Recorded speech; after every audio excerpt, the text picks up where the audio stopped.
morning, everyone. Welcome to Explorers Club. I'm Miss Mary, Storytime Programmer at the Faulkner County Library in Conway, Arkansas. And this week, we've been thinking a lot about going to bed and the different rituals that we all have at bedtime. So while I was looking for books about bedtime and going to bed, I found a really neat one titled What Color is Night by Grant Snyder that we're going to read. And then we're going to do an awesome science demonstration about secret colors. And then we're going to do an aluminum macaroni moon craft and then finish it off with a moon action rhyme. I'm ready to explore. Let's get started. What Color is Night by Grant Snyder, and published by Chronicle Books, San Francisco. What color is night? Is it only black? These two pages are very black. Is it only black and white? What is that white thing? Yeah, it's the moon. Look closer. What do you see when we look closer? The night is blue with black shapes and lines. I see some straight lines that look like the roofs or the tops of homes. I see curvy lines that are tree branches. And a big yellow moon beginning to rise. Hey, here the moon is yellow. On that other page, it looked more white and gray to me. The park aglow with gold fireflies. A lot of times here where we live, they're called lightning bugs. The silver streak of a train rolling by. Fat brown moths dancing in yellow street lights. The city lit up with neon red signs. Yellow headlights on a dark country road. A nighttime visit, a green-eyed glow. Can you see what's visiting here? It's a raccoon family, and the raccoon's eyes glow green in the night. A still blue pond. The white moon twice. Here's the moon in the sky and the reflection of the moon in the pond. Two moons, twice the moons. 1,000 silver stars spilled across the sky. One last orange window and houses of black. The gray face of a clock tick-tock, a midnight snack. And there in a sky of indigo, all the night's colors in one moonbow. It's not a rainbow, it's a moonbow. A clear window, a silver moonbeam. Pink and purple clouds, a night of good dreams and colors unseen. Look, I see a shooting star with a colorful tail. And that's the end of What Color is Night by Grant Snyder. What did you think of What Color is the Night? I thought it was really fascinating. I loved how the author challenged us to look closer, not just to see the nighttime sky as black. Look at all the other colors inside of the black. The brown moths, the yellow and orange, or the yellow-orange whitish looking moon, the colors of the signs, the glow of a clock or your midnight snack. Well, I thought this would be a great thing to do to go with that story. Can we see what pigments or colors actually make up our black marker that we color with? Yeah, there is a way to see that. And maybe not just black, like the book, I thought we could try to see what pigments or colors make up a brown and purple and green and pink and orange. But how on earth do you see what pigments or inks are put together to make these particular colors? Well, there is a way to do it, and it's called chromatography. I love that word, chromatography. So chromatography is a technique for separating and identifying the parts that make up a mixture. So our mixture here is the black ink in our black marker. And the type of chromatography we're going to use today is paper chromatography. So we are going to use the paper chromatography to try to see what was put together to make our black ink. So in addition to your markers, and I am going to say I am using Mr. Sketch markers. When I have done this demonstration in the past, these are the markers I've had the most success with. So these are the mixtures we're going to try to, for lack of a word, pull apart, or we're going to try to identify the different parts that make the whole. I've also got some, instead of blotting paper, I'm going to use these white paper cone coffee filters. I've got a ruler, some food coloring. We're going to try the same thing with food coloring, some tape, and some scissors. So the first thing I'm going to do is unfold and cut one of these paper coffee filters into strips. Let's get started.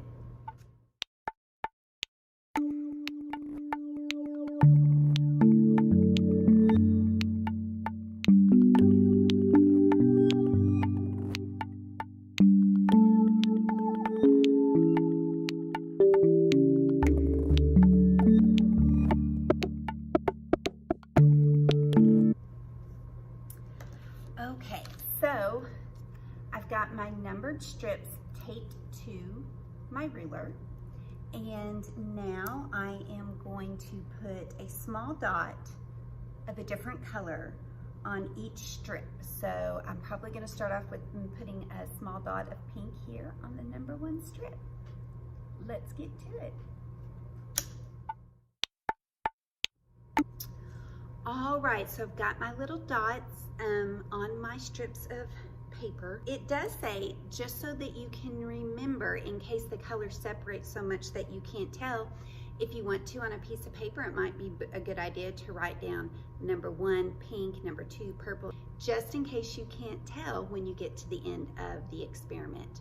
All right, you know what? I forgot one thing that is going to be really, really important for us to move forward with this demonstration experiment is a bowl of water. So I'm gonna go get a bowl of water and I will be right back. Okay, I am back with a bowl of water, but I want to tell you what the directions are for this next part. It makes me just a little nervous, but I know we can do it. It's okay. It says fill the bowl partially with water. Hang the strips over the edge of the bowl so that the ends are just touching the water. Then wait until the water climbs about 3/4 of an inch or so from the ruler. Then remove the strips from the bowl and record the colors you see. Sometimes black will give a very surprising result, it says. I hope I put enough water in here. Okay, it's in there and it's climbing. So what's going on? Why are we sitting here waiting for the water to climb? Well, water moves up the strips by something called capillary action, and it carries the pigments with it. Some pigments are more strongly attracted to the paper fibers, and so those are not carried so far, and a color can be made of lots of different pigments. So what was that fancy word, capillary action, that I used? Well, that means the way a liquid, like water, is drawn into tiny spaces in a material by the attraction between molecules. All right, I've pulled them out. Oh, this is pretty cool. I would not leave them in the water as long. I would leave them until they look like they have just really started to separate really well. So here is our pink, and I really don't see a whole lot else but pink. Purple, still just looks like watery purple, but y'all, the black, I see some, it looks like peach or pink and some blue-green right there. Orange, I definitely see some yellow. And then green, I definitely see some dark blue and a little bit of yellow in it. And brown, oh my gosh, I see red and blue and pink. That is pretty cool. So there you have it. We learned, or we figured out how to separate the pigments that make up the ink mixtures in our markers. We used paper chromatography to do that. Woohoo! We learned about capillary action. We learned about the word chromatography. We have really been exploring. So I'm gonna cut out some more strips and I'm gonna see if I can see the different pigments in some food coloring. All right, here we go. First up is going to be the red. Whoa, ooh, that spread out. And then you really just kind of barely have to touch it. The yellow. And then the blue. And then the green. And I'm really curious because we know that red, yellow, and blue are primary colors. You don't mix anything together to make those colors. They are their own thing. But let's give it a try and see what happens. Into the bowl they go. Okay, so this one was fun too, even though our results are a little bit different. On one, the red food coloring, it still looks primarily red. We know that red is a primary color. And other than where the water has diluted the food coloring, I mean, it looks a little pink there, but it looks red. Yellow is fascinating to me, even though we know that yellow is a primary color. Here with our chromatography demonstration, you can see what looks to be some orange around the edges. So it looks like they used some orange pigment to make this yellow. The blue still looks primarily blue, like the red, again, where the water has diluted it. It's like a light blue, but I'm telling you, it almost looks like there's maybe a hint of pink down there. And now green. Looks primarily green, but you do see some yellow where the water has diluted the food coloring a little bit. And we know that you mix usually blue and yellow to make green. So that makes a lot of sense. And it does look a little bit bluer down here at the bottom. So that tracks. Fascinating. I'm so glad that I tried this and I didn't forget, because one neat thing about the food coloring is that the pigmentation in it is strong enough. You could really see the capillary action in work as the coffee filter strips absorbed the water and the food coloring. So, do you remember back when we read What Color is Night and the author urged us to look closer? I want us to take a closer look at the moon. Is the moon's surface smooth? No, there are parts of it that look white, parts of it that look gray. Sometimes the moon looks yellow or orange. But I was thinking more about the parts where some of it looks deeper than other parts and some of it looks dark and shadowy compared to lighter parts. Well, one of the reasons for that is because the moon is covered in craters. Do you guys know what craters are? Well, the craters on the moon have been caused by asteroids and meteors crashing into the surface of the moon. And just like when you jump in a mud puddle or a pile of sand, when you hit it, that impact, the force of it causes the water to splash up or some of the sand to jump up. Well, the moon doesn't even have an atmosphere around it to protect it from meteors and asteroids. We've got different layers of gas around our planet Earth that kind of helps protect us. But the moon doesn't, so it's just kind of been hit by meteors and asteroids over the years, and they've just made like little indentions and pock marks or craters on the surface of the moon. So I thought it would be fun to make that. So I've got a couple of paper plates. I'm going to make a full moon, and I'm going to cut a crescent moon shape out of this one. And then I've got some macaroni, elbow macaroni. I've got some ridged jumbo elbows and just some large elbows. And I'm going to glue them on with some liquid glue.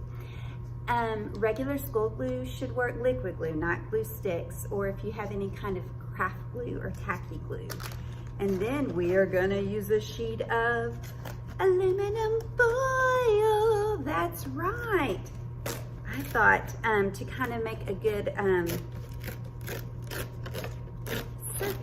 lunar surface, we might use a sheet of aluminum foil. So what I'm going to do is I'm going to glue the elbow macaroni noodles onto the surface of my moon, and after it dries, we're going to cover it with aluminum foil. That's right, it's crinkly, it's shiny, and super bendy. Okay, let's get started.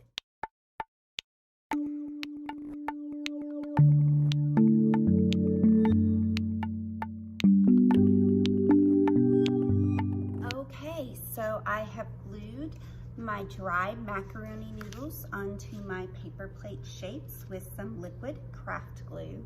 And to be honest, I'm really gonna need these to dry completely. So I am going to leave these here to dry for several hours, and then I'm gonna come back and finish this project.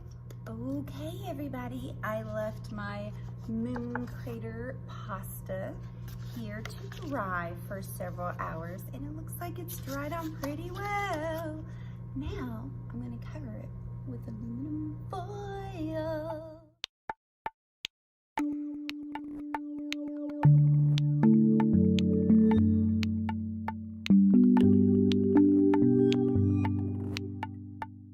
All right, look, I finished my full moon with its aluminum covered craters and my crescent moon. Now, I did cover this full moon with 2 layers of aluminum foil because I was trying to make sure you could see my craters, and of course aluminum foil can be very thin and easy to tear, so I just covered it with the second piece. And I love it. Look how the light shines on it, and because of the craters and the foil creases, it really does look pockmarked and cratered like the moon. I love it.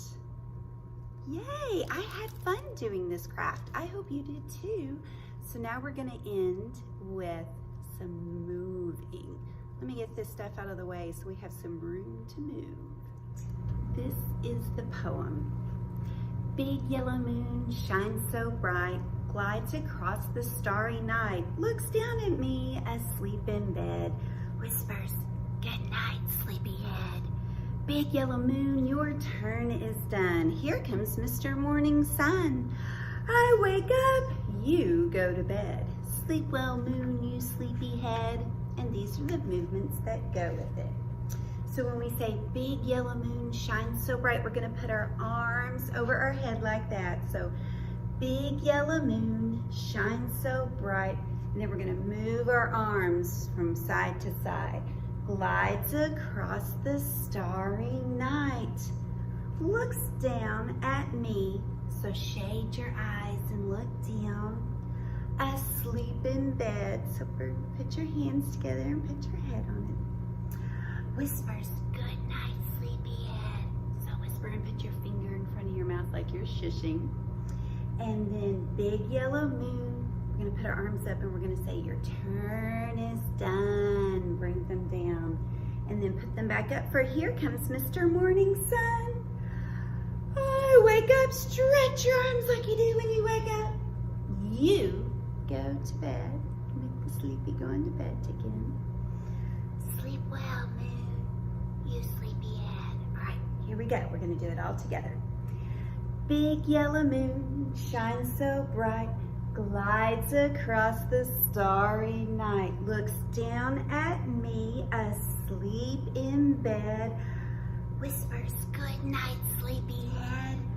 Big yellow moon, your turn is done. Here comes Mr. Morning Sun. I wake up, you go to bed. Sleep well, moon, you sleepyhead. Good work. Thanks for joining me at Explorers Club today. I hope you enjoyed learning about colors and the moon. I'll see you next week. Bye-bye.